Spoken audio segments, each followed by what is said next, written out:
I'm Mike Schroeder, publisher of the New Britain Herald and Bristol Press, and I'm happy to welcome our guest for this week, Bobby Sanchez. Hi, Mike. How are you? Hi, Mike. Thank you for inviting me. And thank you for taking time from your time in Hartford, from almost a decade now of representing New Britain in the House, and talking to us about what's going on. Oh, definitely. Looking forward to sharing. Well, maybe the first thing we can do is talk about what's happened in the last year. And we know that you were chairman of the Education Committee. Yes. And with in particular interest in that area. But maybe you can share with us a little bit about what's happened. Oh, definitely. And it's the first time, I believe, in Connecticut's history that both chairs of the Education Committee are minority. Oh my gosh. Senator McCrory is African American, and myself, Puerto Rican. So, wow. It's an honor that our leadership gave us that opportunity. And this past year, we did some pretty good legislation in regards to how, basically on minority teacher recruitment. We noticed that there's only about 8% in the whole state that are teachers of color. And so we want to find out if the State Department of Education and other local Board of Eds can work together to see how we can increase that number. Because when you look at cities like New Britain, where you have 10,000 students and close to 6,500 of them are of Latino. Yeah. So sometimes these kids want to see a familiar face, someone that they can connect to as well. Not to say that all the other teachers are not teaching. Of course. I mean, they're doing a good job. But we want to see more recruitment of teachers of color. So we passed legislation where we basically are letting the SBE know that they have to actively be searching for anywhere between 200 to 250 teachers on a yearly basis, and then also retaining the ones that are there now. And so we'll see. They'll come back to us with a report by the end of next year to let us know how that's working out. Another bill that we passed where a lot of students came up to testify in public participation, which I was so excited to see so many students. I love it when we have students up there and getting involved in policy. And one of the, I don't know what this had. That's me. I think we're going to have to back it up.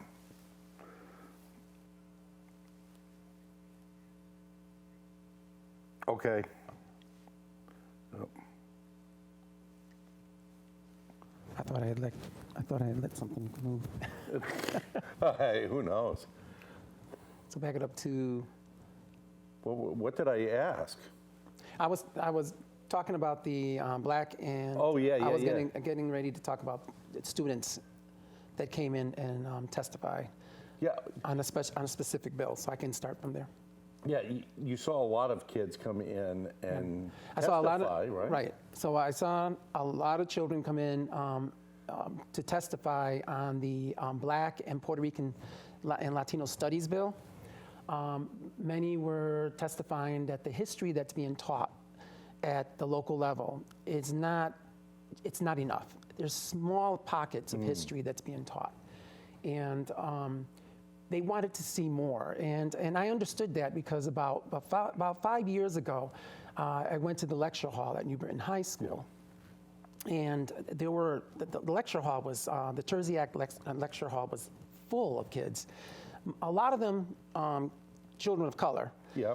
And I said, how many of you? And this is when we were getting our project going on the Borinqueneers Monument in New Britain. And so I said, how many of you know about the Borinqueneers? And maybe about 3 hands went up. And so it made me think, are we teaching our kids some really concrete history about how people, Puerto Ricans and African Americans have donated to our to America, the things that they've done for our country. A real contribution. Right, how they contributed. And so I saw there that there was a lack. And let's be honest, there are good things and there's also the bad things. Like with every group. Right. And so I had a group of students that asked me afterwards about because they started digging in about some history, stuff that they weren't being taught at the high school level, and they wanted this to be inclusive. And one of the things they brought up is how Puerto Rican women were basically guinea pigs for scientists, American scientists, way back in the day. Yeah. Many of these women were sterilized and couldn't have children. And so I told them, yeah, that's some of the ugly of American history, but you're absolutely right. We should know that. We should know the good and the bad. And we should know the bad because we don't want to repeat of the bad. And last year, the year before last, we passed the Holocaust bill. And the Jewish community was so happy that we passed that bill. And we thought that, bringing this forward would get more people interested, and it did. And we were just amazed by the amount of participation we had with students that came in to talk about African American and Puerto Rican history. And that public participation lasted for almost 16 hours that day. My I remember, gosh. it was 16 hours that day. So, but it was a good 16 hours. It was very productive. So we've done quite a bit, and on the education committee, myself and our ranking members, we get along so well. We believe in transparency. We believe that we should sit down and negotiate bills in a meaningful way. There's times that we can agree and disagree, and we just move forward. But me personally, and my opinion has always been, let's stop the bickering, let's work together, and let's get things done, because that's how you do get things done. Sure.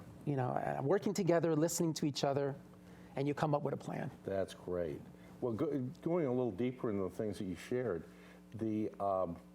is there a struggle to find applicants for education positions within the community?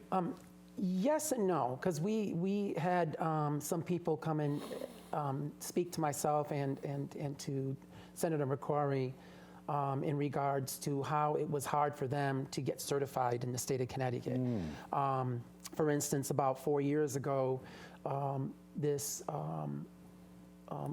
teacher from Puerto Rico who had her doctorate's degree and was teaching math on the island of Puerto Rico, and was certified at an American certified university on the island. Okay. Could not get a job as a teacher in the city of New Haven.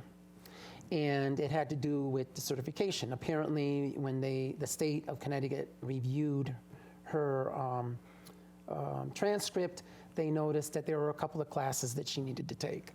And she couldn't understand that. She says, I have a doctorate's degree. Yeah. I can't understand that. So we kind of made some fixes to that because it's just not right. If you have this person that speaks perfect English, because I can understand if you have somebody come in from another area, and it doesn't have to be Puerto Rico, it could be from Colombia, Venezuela, or whatever. Yeah. And if their English is not that great, you're going to put them in front of a classroom of English-speaking students and Spanish-speaking students. You want them to be able to have a good conversation and teach a class. So I can understand that. But some of these teachers that were coming in complaining were very well and very versed in English. Yeah. So we were like, okay, we don't understand why this process is not working. So working together with the State Department of Education, with our former Commissioner Wenzel, and now we have a new commissioner who happens to be Puerto Rican, the first time that we've had a Hispanic commissioner. Mr. Cardona is willing to work with us, and we've met with him on a number of occasions already, myself and the senator. And I think we're going to have a very productive coming committee year, and hopefully we can get some legislation that'll correct some of these things that we're seeing, that sometimes what we need to do is guide some of our local Board of Eds in the right direction. Well, I noticed that in your history, you're really committed to early childhood development. Yes. And from day one. Yes. Obviously, that's something we need now. And you shared that kids need to be able to see themselves at the front of the classroom. Yeah, and it's much like the newspaper business. We tell our people need to see themselves in the paper. Right. They need to relate. And I guess that's the goal for the other piece of what you were talking about. Definitely. We want to recruit more teachers of color. In early childhood, I was a preschool teacher with the Head Start program for almost 20 years. Wow. I loved it. And, preschoolers are so honest. Oh You have to love these gosh. kids. They're so honest. No fake news there. Oh, no. No fakeness there, I'm telling you. But I really enjoyed those years, and I had to leave because the preschool teachers are the lowest paid teachers in this country and in this state. And it's been my fight for the last 7 years up there at the Capitol.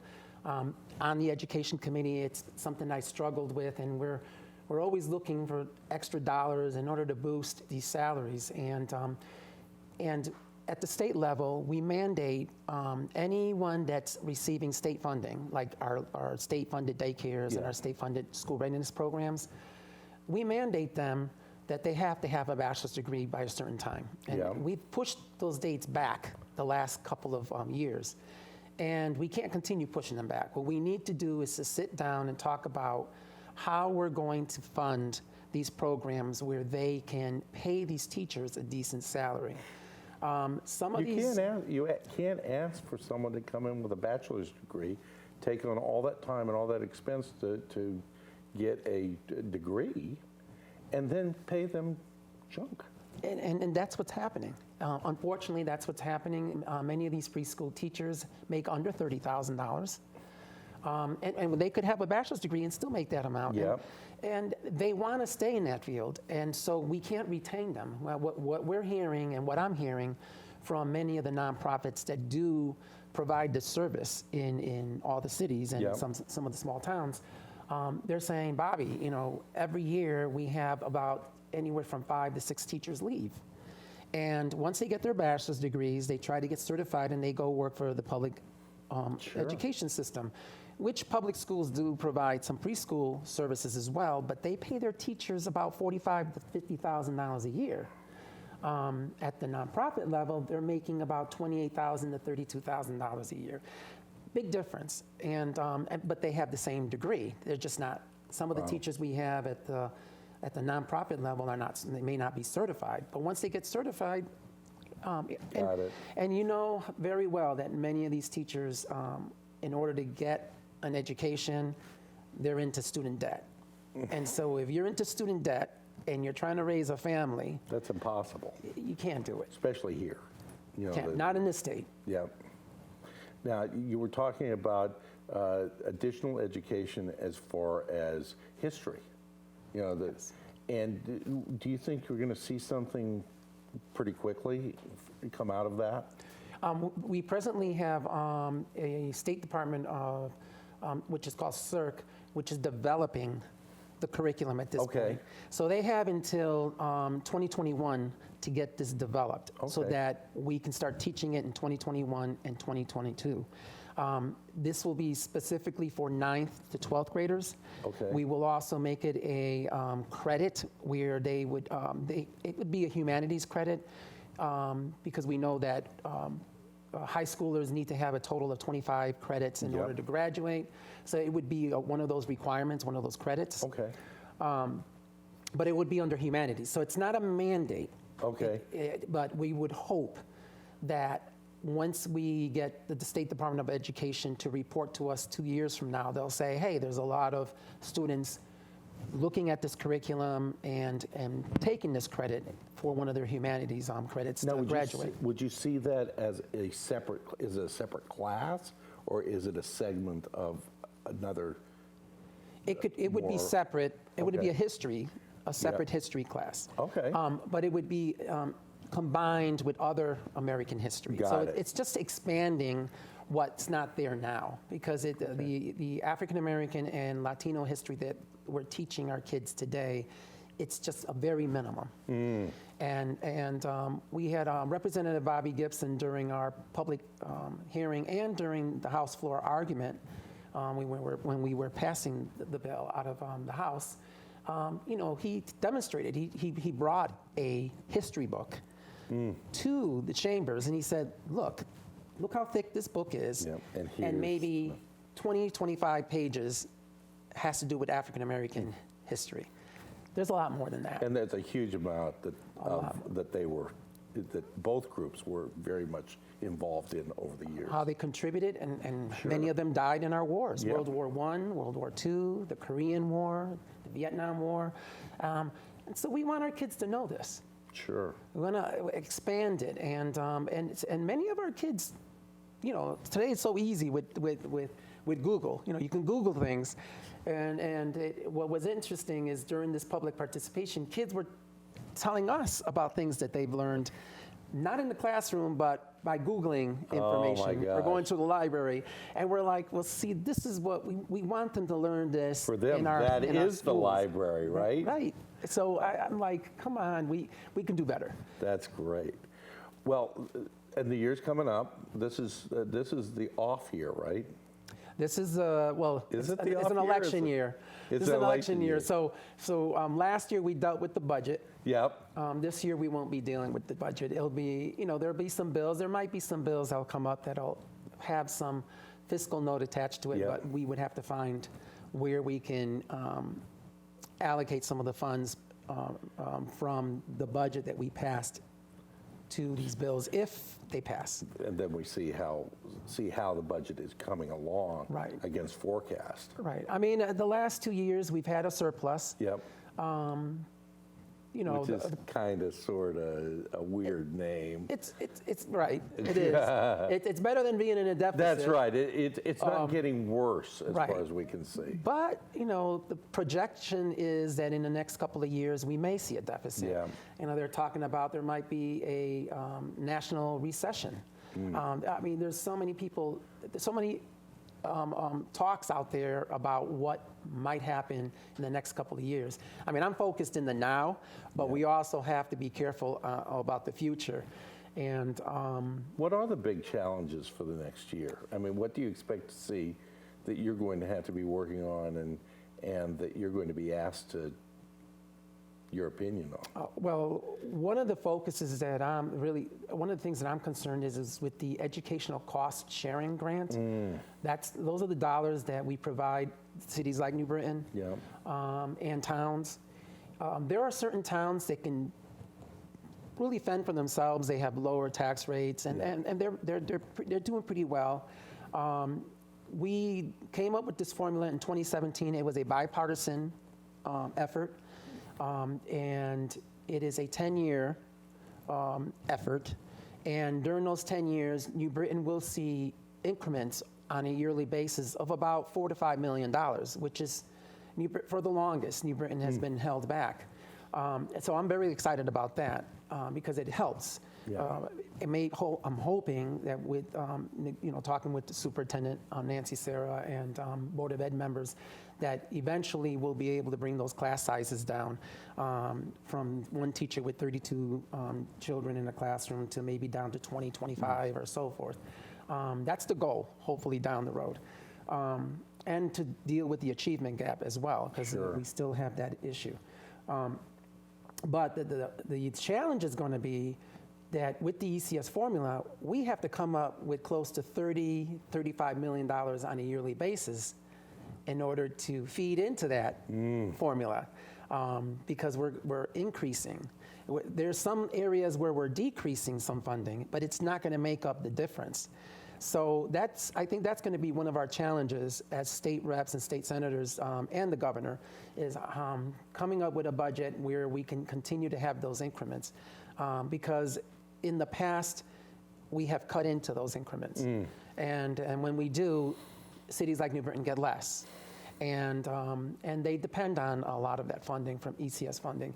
We have other grants as well. Yep. We have the Commissioners Network, where New Britain, certain schools like De Loretto School was a Commissioner Network school.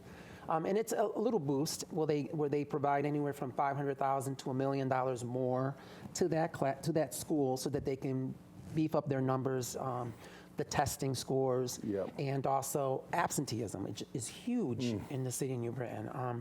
In my district, we have Smalley School, which had a really bad attendance record in the last couple of years. Now they have a brand new school. the effort is, and what I've been hearing lately, the numbers are a lot better. And I think their focus on attendance throughout the whole school district is really helping. And I'm hoping to see by the end of next year or this year, those numbers increase where there's less children staying that's home, great. less staying home. I think at one time that the worst grade for absenteeism was kindergarten.